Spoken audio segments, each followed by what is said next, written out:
আগামী দিনে একটি নির্বাচন আসতেছে। ম্যাডাম যে কারণে বেগম খালেদা জিয়া সংগ্রাম করেছিলেন গণতন্ত্রের জন্য, মানুষের ভোট দেওয়ার অধিকারের জন্য, সেই অধিকারটা প্রতিষ্ঠিত করার সময় এসেছে আগামী 12ই ফেব্রুয়ারি। এই ফেব্রুয়ারি মাসে 12 তারিখে যে ভোটটা হবে, সেই ভোট আপনাদের সকলের ভোট। কারণ আমি এতটুকু বলতে পারি, 2018 সালে যে নিশিরাতের নির্বাচন হয়েছিল, এখানে যারা আওয়ামী লীগ করে, যারা নৌকায় ভোট দেয়, তারাও ঠিক মতো নৌকায় ভোট দিতে পারে নাই। সুতরাং এই সুযোগ এসেছে আপামর জনতার, দল মত ধর্ম বর্ণ নির্বিশেষে সকলের ভোট দেওয়ার। আমার বাবা ওবায়দুর রহমান সাহেব আপনাদের পুরাপাড়া ইউনিয়নের দল মত ধর্ম বর্ণ নির্বিশেষে সবাইকে কিন্তু উনি আপন করে নিয়েছিলেন। ওনার কাছে কোনো দল ছিল না, ওনার কাছে কোনো মত ছিল না। আপনারা যারা মুরব্বীরা এখানে বসে আছেন, তারা যেই দলই করেন না কেন, আপনারা আমার বাবার সাথে আপনারা ভালো মতো আমার চেয়ে ভালো জানেন যে আমার আপনাকে এত দল মত দেখে নেই। ওনার কাছে গেছে পুরাপাড়া ইউনিয়ন বাড়ি, বাস তার 7 খুন মা, নগরকান্দা বাড়ি, তার 7 খুন মা। সে কিন্তু জীবনে জিজ্ঞেস করে নাই যে কোন ধর্মের, কোন দলের, কোন মতের, এটা জিজ্ঞেস করে নাই। কি কাজ নিয়ে আসছেন, কি সমস্যা, এটাই জিজ্ঞেস করছে। সমস্যার সমাধান করার চেষ্টা করছে। যদি তার করতে পারে নাই, তাও মাথায় হাত বুলাই দিছে, কথা বলছে। আমার ওনার সন্তান, আমার কোনো ভাই নাই, আমি একমাত্র সন্তান। ওনার সন্তান হিসেবে আমার মনে করি আমার দায়িত্ব এবং কর্তব্য আপনাদের পাশে থাকা। একটু আগে বক্তারা বক্তব্যে বলেছেন, আমার বাবা তো ব্যবসায়ী ছিলেন না, উনি দুর্নীতি করে নাই, উনি সারা জীবন মানুষের সেবা করছে, ওনার কোনো টাকা পয়সা ছিল না, উনি ব্যাংকে দেনা রেখে মারা গেছে। ওনার সন্তান হিসেবে, মেয়ে হিসেবে আমি গর্বিত, আমি গর্ববোধ করি যে আমি এমন বাপের সন্তান যে সারা জীবন মানুষের জন্য করছে, মানুষকে দিয়ে গেছে। 10 টাকা থাকলে সে 20 টাকা খরচ করছে, 20 টাকা থাকলে 100 টাকা খরচ করছে, তাও উনি কখনো মানুষকে ফিরায় দেয় নাই। ওনার সন্তান হিসেবে আমার দায়িত্ব আছে, কর্তব্য আছে। আমি চেষ্টা করছি গত 15 বছর, আব্বা মারা যাওয়ার পরে 18 বছর হয়ে গেছে আব্বা মারা গেছে, আমি চেষ্টা করছি আপনাদের পাশে থাকার। কতটুকু থাকতে পারছি না পারছি আল্লাহ বিচার করবে, আপনারা বিচার করবেন, কিন্তু আমি আমার দায়িত্ব কর্তব্য ভুলি নাই। 12 তারিখে নির্বাচন আসবে, 12 তারিখে নির্বাচন চলেও যাবে, কিন্তু আপনাদের সাথে আমার সম্পর্ক কিন্তু সারা জীবনের। এরপরেও যেন 12 তারিখের পরেও যেন আপনাদের সুখে দুঃখে বিপদে আপদে আমি থাকতে পারি, সেই জন্য আপনারা দয়া করে দোয়া করবেন।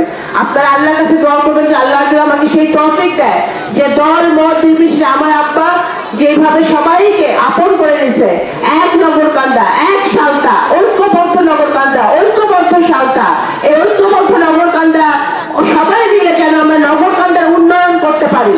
এই পুরাপাড়া ইউনিয়নে এখনো অনেক গ্রাম আছে, গোয়াল দিকে এখনো অনেক রাস্তা আছে যে রাস্তা দিয়ে ভ্যান গাড়িও চলে না, যেই রাস্তা দিয়ে ভ্যান গাড়িও চলে না, গাড়িগুলো তো দূরের কথা। আমাদের ছেলে মেয়েদের, আমাদের ভাই বোনদের, আমাদের মা বোনদের অনেক কষ্ট হয়, মুরব্বীদের কষ্ট হয় চলাচল করতে।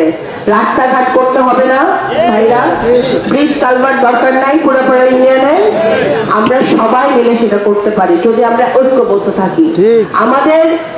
আমরা চাই, আমিও আমার বাবার সন্তান, মায়ের সন্তান হিসেবে আমি চাই যে পুরাপাড়া ইউনিয়নের উন্নয়ন হোক, আমাদের ছেলেমেয়েরা প্রত্যেকটি ঘরে ঘরে শিক্ষার আলো ছড়িয়ে যাক, আমাদের ভালো হসপিটাল হোক, কর্মসংস্থান হোক, যে কর্মসংস্থানের মধ্য দিয়ে নগরকান্দায় যদি চাকরির ব্যবস্থা হয় ভবিষ্যতে, তাহলে এই পুরাপাড়া ইউনিয়ন থেকে যারা ছেলেমেয়েরা আছে, শিক্ষিত ছেলেমেয়েরা, তাদের ঢাকায় গিয়ে চাকরি খুঁজতে হবে না, নগরকান্দায় তারা চাকরি করে তাদের পরিবারের সাথে থাকতে পারবে। সেই ব্যবস্থা আমাদের করতে হবে। আমি এক হাতে এত কিছু করতে পারবো না যদি আপনারা, এই মুরব্বীরা, আমার চাচারা, আমার মুরব্বীরা আমার সাথে না থাকে, আমার ভাইরা বোনরা আমার সাথে না থাকে, আপনারা যদি আমার সাথে থাকেন, ইনশাল্লাহ আমরা যদি সংসদে যেতে পারি, ভবিষ্যতে আমরা পুরাপাড়া ইউনিয়নকে একটি মডেল ইউনিয়ন হিসেবে আমরা পরিণত করতে চাই। আমি আরেকটি কথা বলে শেষ করব। বাংলাদেশ জাতীয়তাবাদী দল তো অবশ্যই, এবং আমার আব্বা যিনি সারা জীবন এই দেশের মানুষের সেবা করছেন, রাজনীতি করছেন। আমি একটি কথা পরিষ্কার ভাবে বলতে চাই, আমাদের হাতে মানে ধানের শীষের হাতে আলেম ওলামারা, অত্র এলাকার যে আলেম ওলামারা আছেন, তারা আমার জন্মের পর থেকে আমি দেখছি, গ্যাটাকাল থেকে দেখছি, আমাদের বাসায় গেছে, সকল মাদ্রাসা মসজিদ সালতা নগরকান্দা যা আছে সবগুলা মাদ্রাসা মসজিদে আমার আব্বা সহযোগিতা করছে। এবং যেসব মন্দির আছে, উপাসনালয় আছে, আছে সেগুলোতে সহযোগিতা করছে। উনি কখনো ধর্মে কখনো উনি বিভেদ করেন নাই, আমিও বিভেদ করি না। আমি মনে করি আমরা মানুষ, সেটাই আমাদের সবচেয়ে বড় পরিচয়। আলেম ওলামারা এবং সকল ধর্মের মানুষ শুধুমাত্র ধানের শীষের কাছে, বিএনপির কাছে নিরাপদ। এটা আপনারা পরিষ্কার ভাবে আপনাদের বুঝতে হবে। আর কোন দলের কাছে, আর কোন মতের কাছে সকল ধর্ম বর্ণ নির্বিশেষে নিরাপদ না। শুধুমাত্র বিএনপি পারে সবাইকে নিরাপত্তা দিতে, এটা প্রমাণিত। গত বছর অগস্ট মাসে যখন ফ্যাসিবাদের পতনের পরেও এই দেশে, এই মাটি, এই নগরকান্দায় দুর্গাপূজা হয়েছে, পুরাপাড়া ইউনিয়নে দুর্গাপূজা হয়েছে, কোনো অঘটন কিন্তু ঘটে নাই। আমাদের বিএনপির নেতাকর্মীরা, আমাদের বিএনপির ভাই বোনরা আমাদের সকল পূজা মণ্ডপগুলো সবাইকে সাথে নিয়ে পাহারা দিচ্ছে।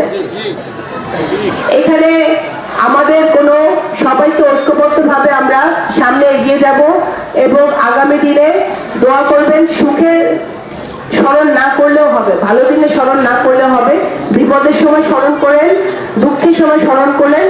ইনশাল্লাহ আমি আপনাদের মাঝে আপনাদের বোন এবং কন্যা হিসেবে হাজির হয়ে যাব।